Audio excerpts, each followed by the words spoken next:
2025 সালের মধ্যে নির্বাচন চান রাজনীতিকরা। সংকট সমাধানে দলগুলোর সঙ্গে সরকার নিবিড় যোগাযোগ না রাখায় ক্ষোভ, ভোটের মাধ্যমে গণতন্ত্র প্রতিষ্ঠার আহ্বান।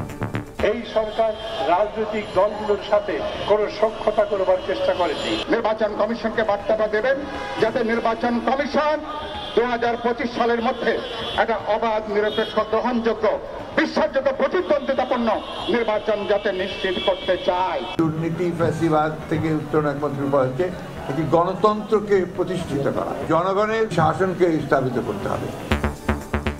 সুষ্ঠু ভোটের জন্য প্রয়োজন সরকার, ইসি ও দলগুলোর সদিচ্ছা, মন্তব্য সংস্কার কমিশন প্রধানের।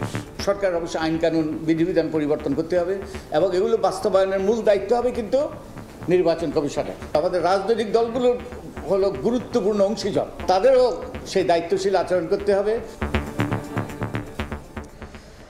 দেখছিলেন প্রধান শিরোনাম। দুপুরের সময় সঙ্গে আছে আমি কামরুজ্জামান মামুন। এবার অন্যান্য শীর্ষ সংবাদ।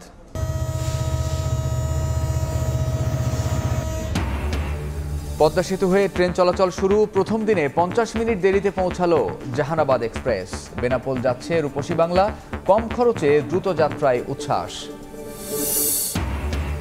3 মাসেও চট্টগ্রাম কাস্টমসের নিলাম কার্যক্রমে ফেরেনি গতি। বন্দর পরিদর্শনে গিয়ে ক্ষোভ জানালেন নৌ উপদেষ্টা। ফেব্রুয়ারির মধ্যে স্বাভাবিক করার নির্দেশ। এবং গির্জায় গির্জায় বড়দিন উদযাপনের প্রস্তুতি। খ্রিস্টান ধর্মাবলম্বীদের উৎসব ঘিরে কোনো ধরনের নিরাপত্তা ঝুঁকি নেই, মহড়া শেষে জানালেন সিটিটিসি প্রধান।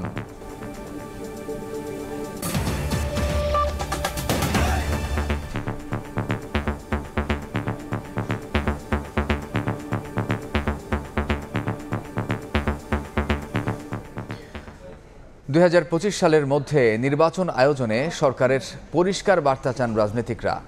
সংকট সমাধানে দলগুলোর সঙ্গে সরকার নিবিড় যোগাযোগ না রাখায় ক্ষোভ জানিয়েছেন নেতারা। দ্রব্যমূল্য নিয়ন্ত্রণ ও জানমালের নিরাপত্তা নিশ্চিতের দাবিতে রাজধানীর পল্টনে বিক্ষোভ সমাবেশে গণতন্ত্র মঞ্চের নেতারা বলেন, সংস্কারের ট্যাবলেট খেয়ে মানুষের ক্ষুধা নিবারণ হবে না। মানুষের পেটে যদি ভাত জোগানো না যায়, সংস্কারের কোনো ট্যাবলেট খেয়ে মানুষের ক্ষুধা নিবারণ হবে না।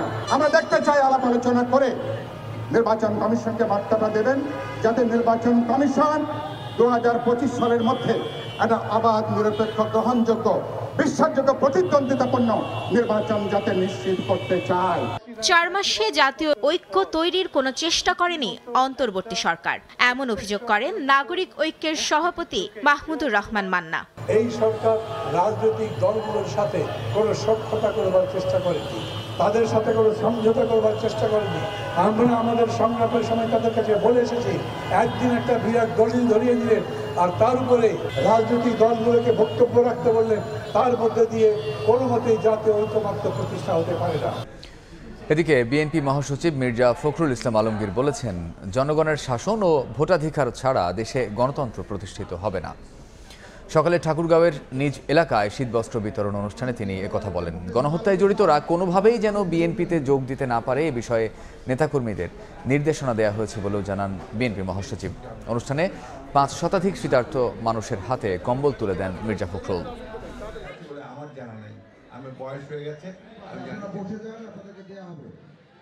দুর্নীতি, ফ্যাসিবাদ থেকে উত্তরণ একমাত্র উপায় হচ্ছে একটি গণতন্ত্রকে প্রতিষ্ঠিত করা, রেস্টোরেশন অফ ডেমোক্রেসি, জনগণের যে শাসন, সেই শাসনকে স্থাপিত করতে হবে। আমরা এই মুহূর্তে যারা সন্ত্রাসী, যারা গণহত্যার সঙ্গে জড়িত হয়েছিল, যারা হত্যা করেছে, দুর্নীতির সঙ্গে জড়িত, তাদের কাউকে বিএনপিতে নেওয়া হবে না।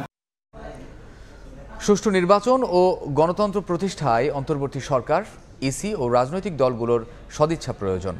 সকালে রাজধানীর সিরডাপে আলোচনা সভায় মন্তব্য করেন নির্বাচন ব্যবস্থা সংস্কার কমিশনের প্রধান বদিউল আলম মজুমদার। আর সিজিএস এর নির্বাহী পরিচালক বলেছেন, সংস্কার যেন গালিতে পরিণত না হয়। গণতান্ত্রিক পুনর্গঠনের জন্য সংলাপ শিরোনামে রাজধানীর সিরডাপ মিলনায়তনে চলছে আলোচনা সভা। 3 দিন ব্যাপী এই সংলাপের আয়োজন করেছে centre for government studies, CGS. এতে অংশ নেন রাজনৈতিক আমলা, নাগরিক প্রতিনিধি, শিক্ষার্থী সহ রাজনীতিকরা। সভার তৃতীয় দিনের বিষয়বস্তু জনপ্রশাসন হলেও শুরুতেই উঠে আসে নির্বাচন প্রসঙ্গ। অন্তর্বর্তী সরকারের অগ্রগতি কিছুটা হতাশাজনক উল্লেখ করে সিজিএস এর নির্বাহী পরিচালক বলেন, নির্বাচন আগে নাকি সংস্কার আগে এখনো সেই প্রশ্নই রয়ে গেছে জনমনে। আর প্রধান অতিথির বক্তব্যে নির্বাচন ব্যবস্থা সংস্কার কমিশনের প্রধান বলেন, সুষ্ঠু নির্বাচনের জন্য সব পক্ষের সদিচ্ছা প্রয়োজন। এই বিতর্কে জড়িয়ে পড়েছে যে আমরা সংস্কার করব না নির্বাচন করব, কোনটা আগে করব এবং কোন সংস্কার কে করবে, কি ধরনের সংস্কার হওয়া দরকার, এর জন্য যে জাতীয় ঐকমত্য প্রতিষ্ঠা করা দরকার সেটা হচ্ছে কিনা। সরকার অবশ্যই আইন কানুন বিধিবিধান পরিবর্তন করতে হবে এবং এগুলো বাস্তবায়নের মূল দায়িত্ব হবে কিন্তু নির্বাচন কমিশনের। তো নির্বাচন কমিশন যদি তাদের দায়িত্ব পালন করে, সঠিকভাবে পালন করে, তাহলে কিন্তু তারা সঠিকভাবে বাস্তবায়ন করবে। আর রাজনৈতিক দল আমাদের সকলেই কিন্তু পরিবর্তন দরকার। আমরা গণতান্ত্রিক উত্তরণ চাচ্ছি, গণতান্ত্রিক উত্তরণের জন্য আমাদের সকলের মন মানসিকতার দৃষ্টিভঙ্গির পরিবর্তন দরকার। গণ অভ্যুত্থানে সরকারি আমলাদের ভূমিকা নিয়েও কঠোর সমালোচনা করেন বক্তারা। প্রশাসনকে রাজনৈতিক প্রভাবমুক্ত করার তাগিদ দেন তারা। যখনই আসলে সরকারি কর্মকর্তাদেরকে কোনো কিছুর জন্য দোষী করা হয় যে তারা আসলে সরকারি আদেশেই সব কিছু করেছে, তারা তখন নিজেদেরকে ভিকটিম দেখানোর চেষ্টা করে যে আমরা আসলে সরকারের কাছে অসহায়, সরকারের বাহিরে আমরা আসলে কথা বলতে পারি না। কিন্তু মজার বিষয়টা দেখেন, যখন সংস্কার কমিশন থেকে প্রস্তাব আসলো যে পদোন্নতিতে 50-50 করা হবে, তখন কিন্তু আমার সবগুলো সচিব এক হয়ে গেছে। তখন এইটা আর সরকারি সিদ্ধান্ত না। একজন ব্যবসায়ীর ক্ষেত্রে তার 296 কোটি টাকা তার গ্যাস বিল বাকি পড়ে গেছে, তার গ্যাস লাইন কেউ কাটে না। বাট আমার একটা ছোট ফ্যাক্টরি মালিক যে কিনা 20 লাখ টাকা দিতে পারে নাই, তাকে গ্যাস লাইন কেটে তার কাছ থেকে 5 লাখ টাকা চাঁদা দাবি করে। মিডিয়া ইন্ডিপেন্ডেন্স, গভর্নমেন্টের স্বাধীনতা নিশ্চিতকরণ এবং জবাবদিহিতার কালচার তখনই তৈরি হবে যখন আমরা সকলে, প্রশাসক থেকে শুরু করে জনগণ, একদম রুট লেভেলে জনগণ পর্যন্ত এই বিপ্লবের স্পিরিটকে ধারণ করব। সব ক্ষেত্রে জবাবদিহি নিশ্চিতে নাগরিকদেরও ভূমিকা রাখার আহ্বান জানান বক্তারা। মেহেদী হাসান, সময় সংবাদ, ঢাকা। রাজনৈতিক দলগুলোকে নির্বাচন নিয়ে তাড়াহুড়ো না করার আহ্বান জানিয়েছেন যুব ক্রীড়া উপদেষ্টা আসিফ মাহমুদ সজীব ভূঁইয়া। সকালে দিনাজপুরের কাহারোল উপজেলায় অসহায় ও দুস্থদের মাঝে শীতবস্ত্র বিতরণ শেষে এই আহ্বান জানান তিনি। উপদেষ্টা বলেন, সংস্কার শেষে দ্রুতই নির্বাচন দেওয়া হবে, তবে সে পর্যন্ত সবাইকে ধৈর্য ধরতে হবে।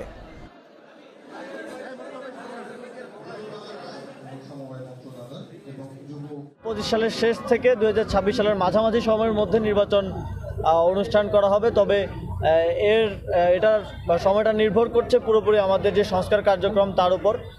সংস্কার আমাদের, আপনারা জানেন যে সংস্কার কমিশনগুলোর প্রায় 3 মাসের মতো হয়ে গেছে এবং কমিশনগুলো খুব দ্রুতই তাদের যে রিপোর্ট সেটা প্রকাশ করবে এবং সেই রিপোর্টগুলো নিয়ে পলিটিক্যাল পার্টিগুলোর সাথে এবং আরও স্টেক হোল্ডারদের সাথে কনসালটেশনের মাধ্যমে আমরা সংস্কার কার্যক্রমের দিকে সরকার যাবে এবং সংস্কার কার্যক্রম বাস্তবায়নের পরেই আমরা একটা ইলেকশনের দিকে যাব। আশুলিয়ায় পুলিশের গুলিতে নিহতদের লাশ পোড়ানোর ঘটনায় সাবেক এমপি সহ 5 জনের বিরুদ্ধে গ্রেফতারি পরোয়ানা জারি করেছেন আন্তর্জাতিক অপরাধ ট্রাইব্যুনাল।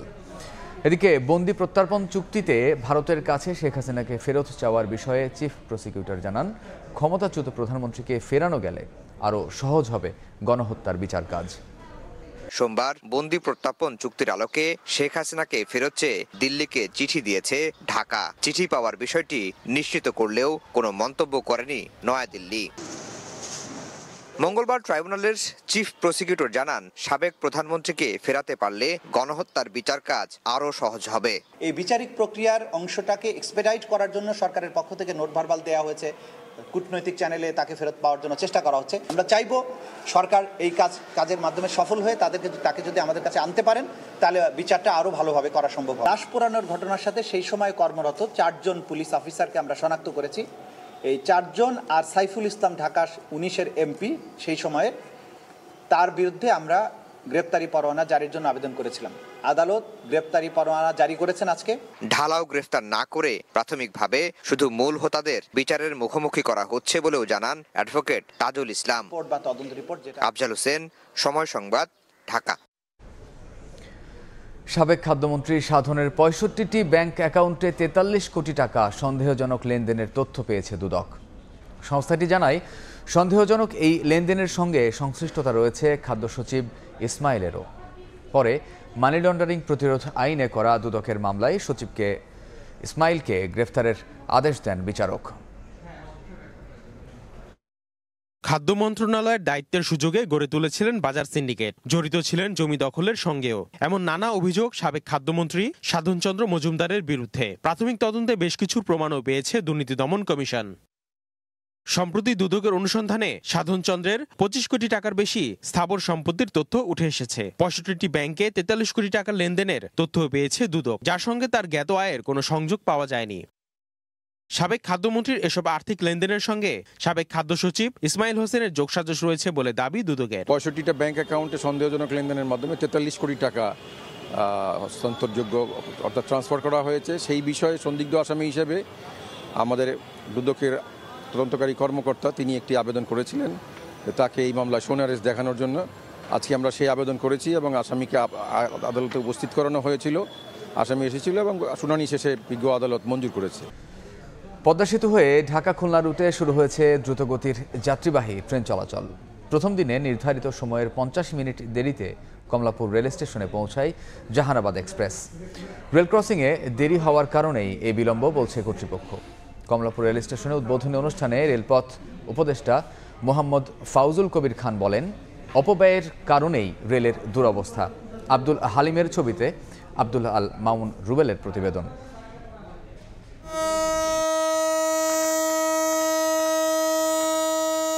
মঙ্গলবার ভোর 6টা হুইসেল বাজিয়ে 12টি বগি নিয়ে খুলনা রেল স্টেশন ছাড়ল জাহানাবাদ এক্সপ্রেস। বগিতে ওঠার সময় যাত্রীদের স্বাগত জানান রেলওয়ের কর্মকর্তারা। কখনো 70 থেকে 80 কিলোমিটার গতিবেগ, কখনো 100 কিলোমিটার বেগে রাজধানীর উদ্দেশ্যে ছুটে চলে ট্রেন।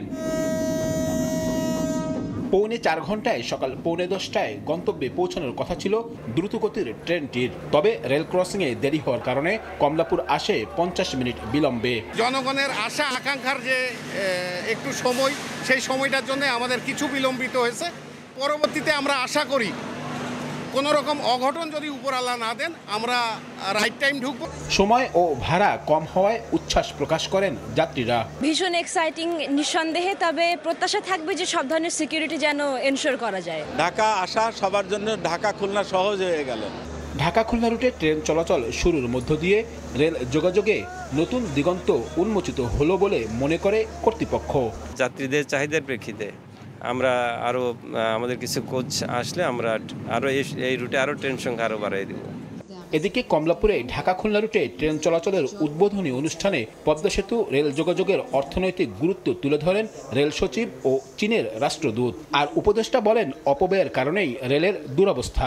আমরা যত্রতত্র স্টেশন স্থাপন করেছি, যত্রতত্র রেল লাইনের বিস্তার করা হয়েছে, কিন্তু লোকোমোটিভ আছে কিনা, ক্যারেজ আছে কোচ আছে কিনা, এগুলোর জনবল আছে কিনা, এগুলোর ব্যবস্থা না করে এগুলো করা হয়েছে।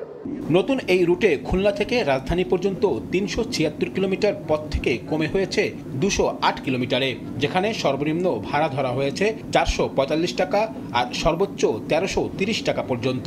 সোমবার ছাড়া সপ্তাহের বাকি 6 দিন ঢাকা খুলনা রুটে চলাচল করবে ট্রেনটি। 12টি বগিতে 768 আসনের সবগুলোই পূর্ণ ছিল নতুন রুটের প্রথম দিনের এই যাত্রায়। নিরাপদ ও সাশ্রয়ী এ রুটে তাই যাত্রীদের চাহিদার কারণেই এ রুটে ট্রেন সংখ্যা বাড়ানোরও দাবি উঠল। জাহানাবাদ এক্সপ্রেস ট্রেন থেকে আব্দুল্লাহ আল মামুন রুবেল, সময় সংবাদ। 3 মাসেও চট্টগ্রাম কাস্টমসের নিলাম কার্যক্রমে গতিশীলতা না আসায় ক্ষোভ জানিয়েছেন নৌ উপদেষ্টা এম শাখাওয়াত হোসেন। বন্দরের আমদানি রফতানি বাড়াতে ফেব্রুয়ারির মধ্যে এই প্রক্রিয়া স্বাভাবিক করার নির্দেশ দেন তিনি। আশরাফুল আলম মামুনের ক্যামেরায় বিস্তারিত জানাচ্ছেন ফেরদৌস লিপি। মঙ্গলবার সকালে নৌ উপদেষ্টা ব্রিগেডিয়ার জেনারেল অবসরপ্রাপ্ত এম শাখাওয়াত প্রথমে পরিদর্শনে আসেন চট্টগ্রাম বন্দরের XY শেডে। এই সময় আগে থেকে সেখানে দাঁড়িয়ে থাকা ট্রাক শ্রমিকদের সঙ্গে কথা বলেন। অভিযোগ পান চাঁদাবাজি সহ অনিয়মের। তাৎক্ষণিকভাবে বিষয়গুলো তদন্তের নির্দেশ দেন তিনি। এর পরপরই কার অকশন শেডে যান নৌ উপদেষ্টা। সেখানে পড়ে থাকা গাড়ির নিলাম কার্যক্রম গতিশীল না হওয়ায় কাস্টমস কর্মকর্তাদের প্রতি ক্ষোভ প্রকাশ করেন। এই সময় 31 জানুয়ারির মধ্যে শেডে থাকা গাড়ি এবং 28 ফেব্রুয়ারির মধ্যে স্ক্র্যাপগুলো নিলামের সময়সীমা বেঁধে দেন। এইরকম যদি পোর্ট বছরের পর বছর এই অবস্থা থাকে, একটু আগে দেখে আসলাম ট্রাক দাঁড়ানো, ট্রাক দাঁড়ানো সেগুলো খুব অনিয়মের কথা আমি শুনলাম। সেই অনিয়মগুলো বের করার জন্য বলেছি। ইম্পোর্ট এক্সপোর্ট যদি সময় মতো না করা যায় এবং এইসব কারণে যদি পোর্টে স্পেস না থাকে তাহলে তো it is very difficult.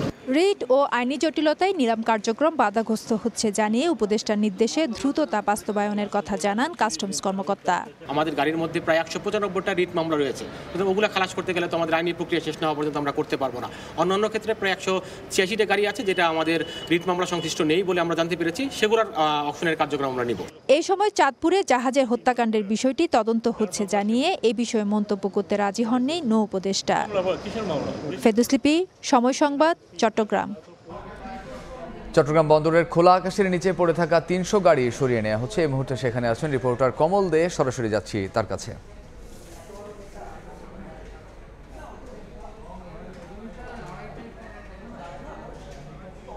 Chittagong বন্দরে গত 20 বছরের বেশি সময় ধরে পড়ে থাকা প্রায় 300-এর বেশি গাড়ি সরিয়ে নেওয়ার কাজ শুরু করেছে চট্টগ্রাম বন্দর কর্তৃপক্ষ।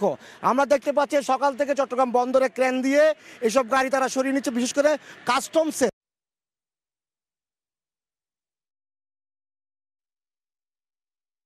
শুরু হয়েছে, গাড়িগুলো সরিয়ে নিচ্ছে। এবং এই যে গাড়িগুলো গত 20 বছরের বেশি সময় চট্টগ্রাম বন্দরের সেটি এই অবস্থায় পড়েছে এবং গাড়িগুলো এখন কিন্তু চলাচল অনুপযোগী হয়ে পড়েছে। এগুলো চলার অবস্থা নাই, এগুলো কিন্তু মামলা আছে এবং চলাচল উপযোগী, তাই এগুলিকে স্ক্র্যাপ হিসেবে বিক্রি করতে হবে এমন একটি তথ্য আমরা কাস্টমসের কাছ থেকে জানতে পেরেছি। কাস্টমস আমাদেরকে আরো বেশি জানিয়ে তথ্য হলো এই গাড়িগুলো তারা স্ক্র্যাপ হিসেবে বিক্রির জন্য অনুমোদন চেয়েছে। 300 গাড়ি আছে, সেগুলো 20 বছরের বেশি সময় ধরে এইভাবে পড়ে আছে চট্টগ্রাম বন্দরের শেডে। একদিকে বন্দরের শেডে পড়ে থাকার কারণে যেমন মূল্যবান জায়গা নষ্ট হচ্ছে, ঠিক তেমনি আবার এই গাড়িগুলি কিন্তু নষ্ট হয়েছে। এখন গাড়িগুলি স্ক্র্যাপ ছাড়া স্ক্র্যাপ হিসেবে বিক্রি করা ছাড়া আর কোনো গত্যান্তর নেই এমনটি জানিয়েছে কাস্টমস। কাস্টমস কর্তৃপক্ষ তারা জাতীয় রাজস্ব তারা চিঠি দিয়েছে গাড়িগুলির ব্যাপারে ব্যবস্থা নেওয়ার জন্য। এখন পর্যন্ত আমরা যেটা জানতে পেরেছি সেটি হলো এই গাড়ির 300 এবং এই 300 গাড়ি গত 20 বছর সে চলাচল অনুপযোগী গাড়িগুলিকে তারা যেটি নিলাম দিতে পারবে না, মামলা আছে এবং সেগুলি চলাচল অনুপযোগী, তাই গাড়িগুলি স্ক্র্যাপ করা ছাড়া কোনো বিকল্প নেই। এর আগে কিন্তু 76টা গাড়িতে কেটে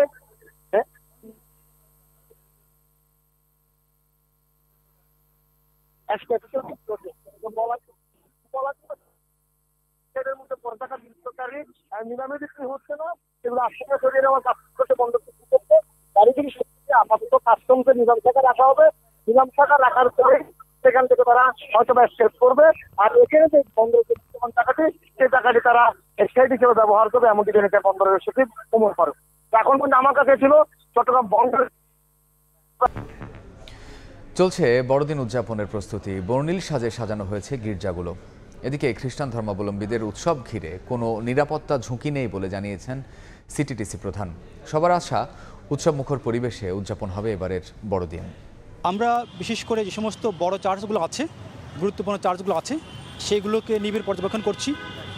আর যেগুলো আমাদের অন্য যে চার্চগুলো আছে সেখানে আমাদের পোশাকধারী পুলিশ আছে এবং সিভিল ড্রেসে যারা আছেন আমাদের গোয়েন্দা তথ্য সংগ্রহ করার জন্য তারাও আছেন। একই সাথে আপনারা জানেন যে বর্তমানে আমাদের সেনাবাহিনী আমাদের সাথে আছে, তারা মাঠ পর্যায়ে কাজ করছে। তো সবার সহযোগিতা নিয়ে আমরা আশা করি এই বড়দিন অত্যন্ত আনন্দঘন পরিবেশে উদযাপন করতে সক্ষম হব।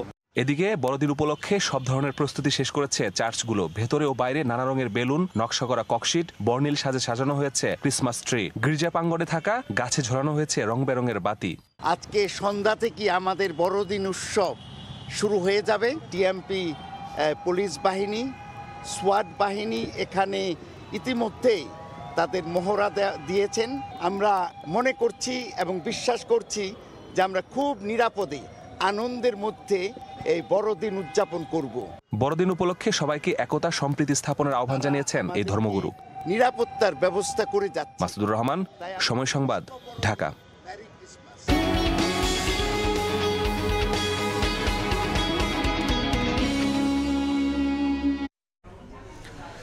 সর্বজনীন পেনশন স্কিম চালুর বছর পেরুলেও মিলছে না আশানুরূপ সাড়া। কর্তৃপক্ষ বলছে আওয়ামী লীগ সরকারের পতনের পর এটি আরও ঝিমিয়ে পড়েছে। আগের সরকারের প্রতি আস্থার ঘাটতি ও প্রচারণার অভাবে স্কিমের বিস্তারিত জানেন অনেকে।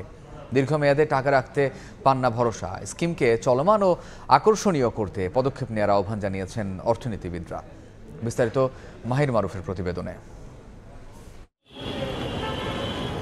সব শ্রেণী পেশার মানুষকে অবসর ভাতার সুবিধা দিতে 2023 সালের আগস্টে সার্বজনীন পেনশন স্কিম চালু করেছিল হাসিনা সরকার। প্রবাসী, বেসরকারি চাকরিজীবী, ব্যবসায়ী ও স্বল্প আয়ের জনগোষ্ঠীর জন্য 4টি ক্যাটাগরি চালু করা হয়। তবে বছর পেরিয়ে গেলেও অনেকেই জানেন না এই স্কিমের সুবিধা অসুবিধা। কেউ এটা সুফল কুফল কেউ কিন্তু কিছু ভালোভাবে বলতে পারছে না, বা আমি নিজেও এটা জানি না সুফল কোথায় কুফল কোথায়। এই মুহূর্তে আমি আমার গভর্নমেন্টের এই জায়গায় আমি টাকাটা রাখলাম, বাট আমার টাকাটা দেখা যাচ্ছে যে আমি পরবর্তীতে ব্যাক পেতে নাও পারি। 500 টাকা জমা করলে তারপর 40 বছর পরে যে একটা অ্যামাউন্ট পাওয়া যাবে, এই বিষয়টা তো আমিও জানি না। আমার মনে হয় সারা বাংলার মানুষও ওইরকমভাবে অবগত না। তথ্য বলছে 15 অক্টোবর পর্যন্ত স্কিমের জন্য মোট নিবন্ধনের পরিমাণ 4 লাখেরও কম। এর মধ্যে সবচেয়ে বেহাল দশা প্রবাসীদের স্কিমে, আর সবচেয়ে বেশি নিবন্ধন হয়েছে স্বল্প আয়ের মানুষের সমতায়। বিভাগ ভিত্তিক নিবন্ধনে তলানিতে ময়মনসিংহ এবং সর্বোচ্চ চট্টগ্রাম। সাধারণ মানুষ বলছেন, একদিকে নেই প্রচারণা, অন্যদিকে আস্থার অভাবে তাদের আগ্রহ কম। এটা কোন খাতে, কোন কার আন্ডারে যাবে, অর্থ বিভাগের আন্ডারে যাবে, কিভাবে কি ডিটেলস এটা না জানলে তো মানুষ এটাতে আগ্রহ ফিল করবে না। আমার এই টাকাটা যদি অন্য কোথাও আমি ইনভেস্ট করে ডাবল আমি বেনিফিটেড হই, তাহলে সেটা আমার জন্য কিন্তু অনেক বেশি কাজে দিবে।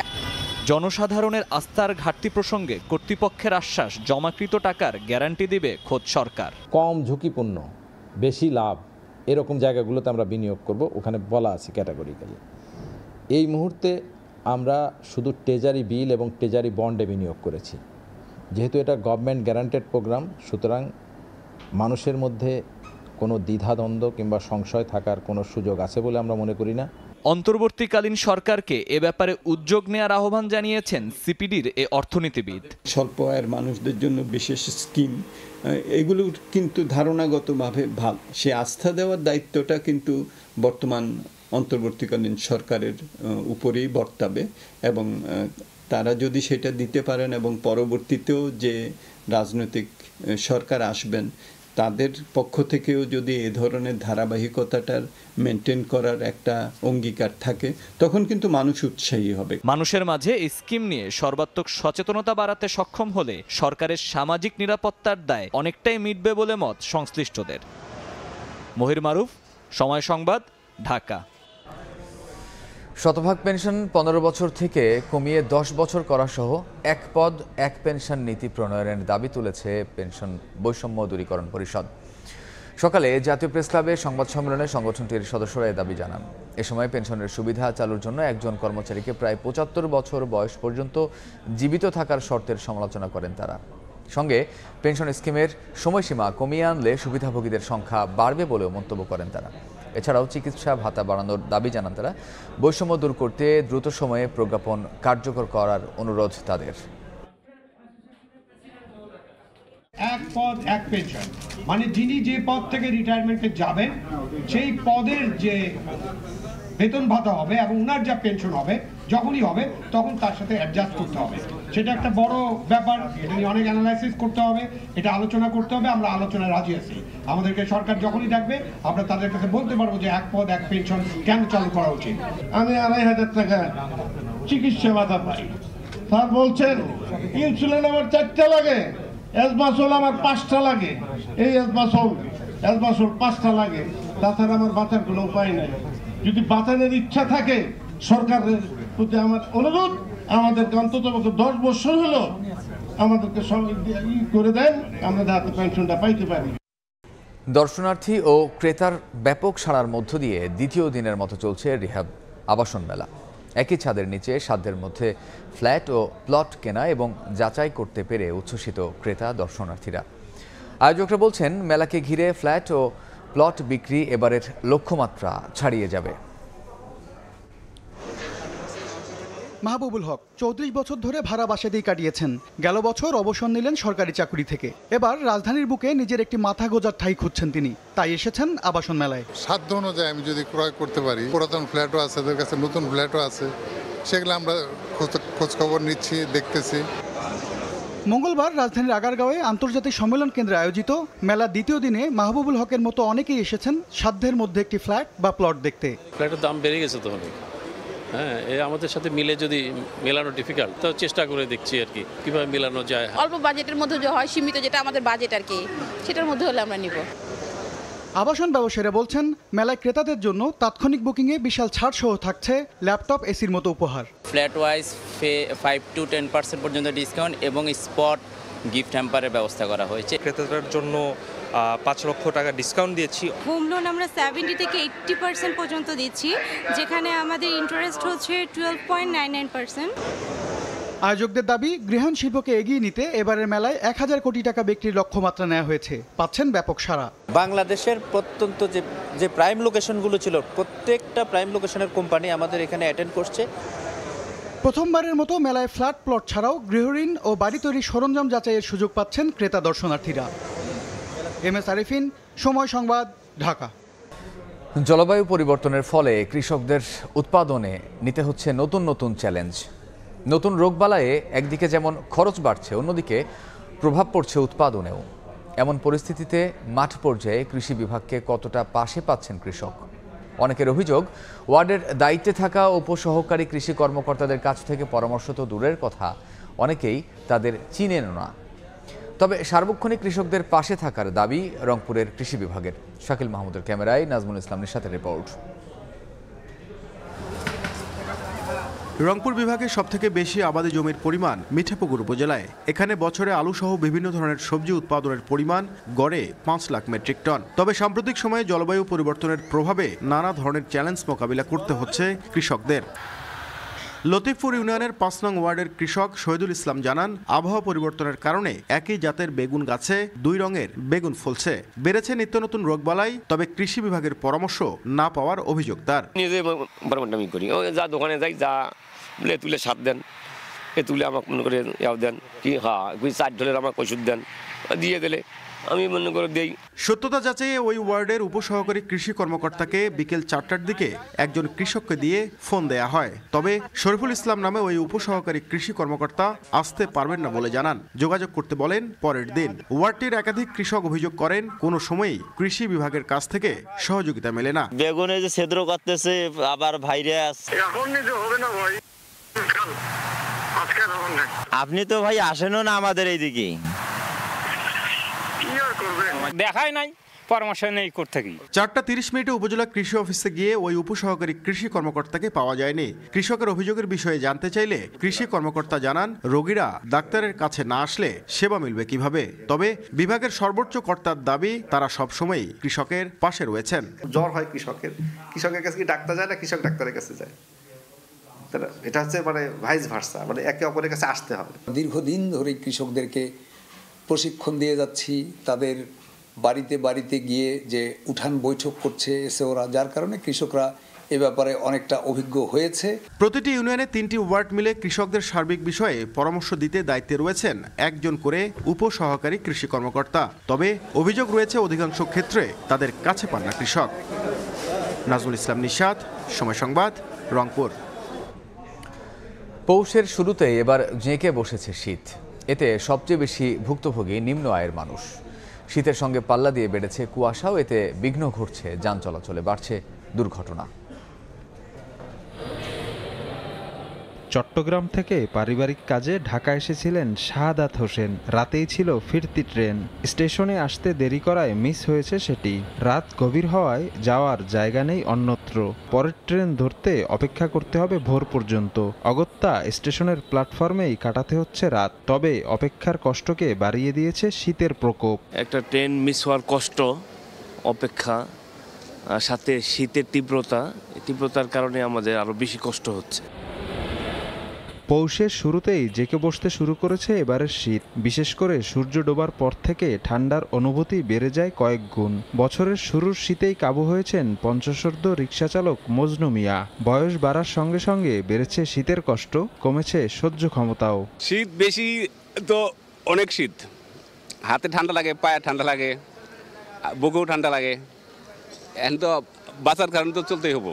মজনু মিয়ার মতো খেটে খাওয়া মানুষদের শীতের সঙ্গে রাতভর যুদ্ধে নিতে হচ্ছে আগুনের উত্তাপ। পৌষের শুরুর এই শীত তাদেরকে ভাবনায় ফেলেছে আসন্ন মাঘ মাস নিয়ে। আর রাস্তার ধারে যাদের সংসার, সেই সব ছিন্নমূল মানুষের ভোগান্তি উঠেছে চরমে। এই কয়েকদিন ধরে শীত বেশি গ্যাসে বছর কাছে এবারকার শীত বেশি। পৌষ মাস শুরু হইতে এত শীত, সামনে তো মাঘ মাস বাকি আছে। এদিকে আবহাওয়ার এই পরিবর্তন রাতভর শীতের সঙ্গে এনেছে কুয়াশাও। এতে বিঘ্ন ঘটছে যান চলাচলে, বাড়ছে দুর্ঘটনা। খুবই কষ্টকর একটা ব্যাপার সেবার। কুয়াশা থাকলে আপনার রাস্তাঘাটে কোনো কিছু দেখা যায় না, সিগন্যালের কাছাকাছি পর্যন্ত কোনো কিছু দেখা যায় না। কুয়াশায় সাদা হয়ে থাকে, যার কারণে সামনাসামনি যে গাড়ি আসতেছে আরেক গাড়ি যাইতেছে, যার কারণে দেখা যায় না। সাদা হওয়ার কারণে সংঘর্ষ হয়, মুখোমুখি দুর্ঘটনাগুলো ঘটছে। আবহাওয়া অফিস সূত্র বলছে, চলতি বছরের শেষ এবং নতুন বছরের শুরুর সময় জুড়ে 2 থেকে 3টি শৈত্যপ্রবাহ আসতে পারে। শফিক মুন্সি, সময় সংবাদ, ঢাকা। শীত বস্ত্র তৈরিতে ব্যস্ত সময় পার করছেন গাইবান্ধার গোবিন্দগঞ্জের হুঁশিয়ারি পল্লীর কারিগররা। চাহিদা থাকায় সোয়েটার, মাফলার সহ বিভিন্ন বস্ত্র কিনতে প্রতিদিনই ভিড় জমান পাইকাররা। কারিগররা জানিয়েছেন, মৌসুমে প্রায় 500 কোটি টাকার শীতবস্ত্র বেচাকেনা হয়। বিস্তারিত বিপ্লব ইসলামের রিপোর্টে। সকাল থেকে সন্ধ্যা খটখট শব্দে মুখর থাকে পুরো গ্রাম। কেউ চরকায় সুতো কাটছে, কেউ বা ব্যস্ত রং করতে, আবার অনেক কারখানায় ঘুরছে আধুনিক মেশিনের চাকা। সোয়েটার, মোজা, কার্টিকেন, মাফলার, টুপি, বাচ্চাদের বিভিন্ন ডিজাইনের শীতের পোশাক তৈরিতে দম ফেলার ফুরসত নেই গাইবান্ধার হুঁশিয়ারি পল্লীর বাসিন্দাদের। গোবিন্দগঞ্জ উপজেলার কোচার শহর, মহিমাগঞ্জ ও শালমারা ইউনিয়নের অর্ধশতাধিক গ্রাম জুড়ে গড়ে উঠেছে হুঁশিয়ারি শিল্পের ছোট বড় কারখানা। শীত মৌসুমে বেকার থাকে না কেউ। সরকারি ব্যাংক বা বিভিন্ন ব্যাংক যদি অল্প সুদে যদি মনে করেন এখানে হুঁশিয়ারি ব্যবসাদের যদি ঋণ দিত, তাহলে এই ব্যবসাটা আরও মনে করেন বেশি হইতো আমাদের এলাকায়। রাস্তাটা একটু কার্পেটিং হলে বা সরবরাহ হলে আমাদের কাঁচামালগুলো আনা নেওয়ার জন্য খুবই সুবিধাজনক হবে। লোডশেডিংটা যদি কম হতো তাহলে আরও ব্যবসায় উন্নতি হতো। এ শিল্পের উন্নয়নে সব ধরনের চেষ্টা করা হচ্ছে বলে জানিয়েছে বিসিক কর্তৃপক্ষ। তাদেরকে আমরা বিভিন্ন ধরনের ট্রেনিং এবং আমাদের যে বিসিকের আর্থিক সহায়তাটা আছে, এটা আমরা প্রায় 50 জনকে ঋণ সহায়তা দিয়েছি। গোবিন্দগঞ্জে প্রায় 1300 হুঁশিয়ারি কারখানা গড়ে উঠেছে। এসব কারখানায় প্রতি শীত মৌসুমে প্রায় 500 কোটি টাকার শীতবস্ত্র কেনা বেচা হয়। বিপ্লব ইসলাম, সময় সংবাদ, গাইবান্ধা। শেখ হাসিনার দুর্নীতি মামলা নিয়ে দুদকে চলছে ব্রিফিং। সরাসরি যাচ্ছে সেখানে। ঠিক আছে, আমরা যাব। রেডি? ওকে।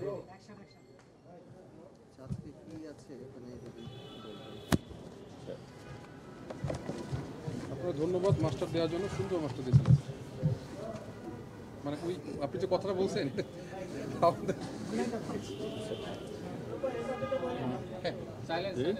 হ্যাঁ যাব। অভিযোগ সংশ্লিষ্ট স্বপন ভট্টাচার্য, সাবেক প্রতিমন্ত্রী, স্থানীয় সরকার, পল্লী উন্নয়ন ও সমবায় মন্ত্রণালয় ও সাবেক সংসদ সদস্য যশোর 5 কর্তৃক জ্ঞাত আয়ের উৎস বহির্ভূত 2,48,71,151 টাকার স্থাবর সম্পদ অর্জন পূর্বক বুক দখলে রাখা এবং নিজ নামে 19টি ব্যাংক হিসাবে 41,64,82,334 টাকা অস্বাভাবিক লেনদেনের অভিযোগে এটি মামলা রুজু হয়েছে। দুর্নীতি দমন কমিশন আইন 2004-এর 27(1), মানি লন্ডারিং প্রতিরোধ আইন 2012-এর 4(2) এবং 4(3), এছাড়া দুর্নীতি প্রতিরোধ আইন 1947-এর 5(2) ধারায় এই মামলাটি রুজু করা হয়েছে।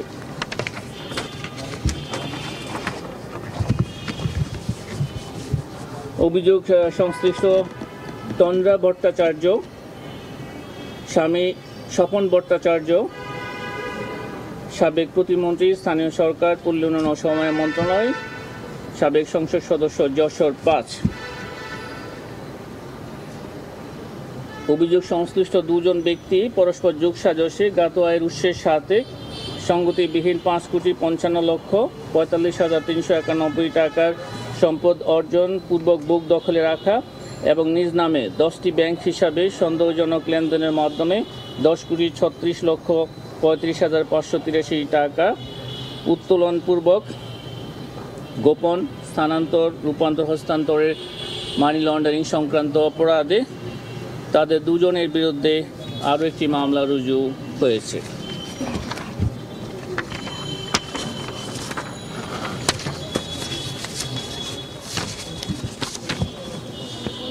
অভিযোগ সংশ্লিষ্ট ডাক্তার মোহাম্মদ মুনসুর রহমান, সাবেক সংসদ সদস্য, রাজশাহী 5 কর্তৃক 3,60,34,492 টাকা মূল্যের জ্ঞাত আয়ের উৎস বহির্ভূত সম্পদ অর্জন এবং 3টি ব্যাংক হিসাবে 27টি জমা বাউচারের মাধ্যমে 6,10,00,000 টাকার অস্বাভাবিক লেনদেনের অভিযোগে তার বিরুদ্ধে দুর্নীতি দমন কমিশন আইন 2004-এর 27(1), মানি লন্ডারিং প্রতিরোধ আইন 2012-এর 4(2) এবং 4(3) এবং দুর্নীতি প্রতিরোধ আইন 1947-এর 5(2) দ্বারাই একটি মামলা রুজু হয়েছে। আপনাদেরকে অনেক ধন্যবাদ। বলতে পেরেছি যে কোনো মামলা কি পুনঃ তদন্তের সিদ্ধান্ত হয়েছে কিনা, নবুজ থিয়েটার দুর্নীতি মামলা এই ধরনের কোনো সিদ্ধান্তের বিষয়ে আমার জানা নেই। আমরা এই বিষয়ে কোনো সিদ্ধান্ত হলে নিশ্চয়ই আপনারা জানতে পারবেন। না, এই সংক্রান্ত কোনো তথ্য আমার কাছে নেই। যে কোনো সিদ্ধান্ত হোক আমরা অবশ্যই আপনাদের সাথে সেগুলো শেয়ার করব। আচ্ছা, আরেকটা বিষয় হচ্ছে সাবেক প্রধানমন্ত্রী শেখ হাসিনার 8টি প্রকল্পে 21,000 কোটি টাকা অনিয়মের একটা তদন্ত অনুসন্ধান কমিটি গঠন করছে দুদক, বিভিন্ন জায়গায় চিঠি দিয়েছে। একটু যদি বলতেন এটা ঠিক আছে কিনা এবং চিঠিগুলো কেন দিয়েছে, কি তথ্য আপনারা নিতে চাচ্ছেন আসলে? এই বিষয়ে ইতিপূর্বে আমরা আপনাদেরকে ব্রিফ করেছি। এটা অনুসন্ধান কমিটি গঠন করা হয়েছে এবং অনুসন্ধান দলের সদস্যরা দালিলিক প্রমাণাদি সংগ্রহের জন্য বিভিন্ন দপ্তরে পত্র লিখছেন। এটা তাদের অনুসন্ধান কাজের অংশ। আচ্ছা, পত্রগুলো পাওয়ার পরে মানে জবাব পাওয়ার পরে কি করে সাধারণত এই অনুসন্ধান কাজে কি কাজে ব্যবহার হয়? এটা আপনারা সবাই জানেন, যারা এই দুদকে বিটে যারা কাজ করেন, অনুসন্ধান সংক্রান্ত তথ্যাদি পাওয়ার পরে এগুলি পর্যালোচনা করবেন তারা এবং এটার সাথে অভিযোগ প্রমাণের সহায়ক এবং অভিযোগ সংশ্লিষ্ট যারা থাকবেন তাদের সবাইকে তাদের কাছে জিজ্ঞাসাবাদ করা হবে। দুপক্ষকে অভিযোগ প্রমাণের সহায়ক এবং অভিযোগ সংশ্লিষ্ট যারা থাকবেন তাদেরকে এই বিষয়ে জিজ্ঞাসাবাদ করা হবে। এবং এ পর্যায়ে শীর্ষ সংবাদগুলো জানিয়ে দিচ্ছে আরেকবার। পদ্মা সেতু দুর্নীতির ষড়যন্ত্র ও নভ থিয়েটার দুর্নীতি মামলায় পুনরায় তদন্ত শুরু। 8 প্রকল্পে শেখ হাসিনার 21,000 কোটি টাকা লোপাটের অভিযোগ তদন্তে তথ্য চেয়ে চিঠি। গণতন্ত্র প্রতিষ্ঠায় দ্রুত নির্বাচনের দাবি মির্জা ফখরুলের। ভোটের আগে সংস্কার চায় জামায়াত। দলগুলোকে তাড়াহুড়ো না করার আহ্বান ক্রীড়া উপদেষ্টার।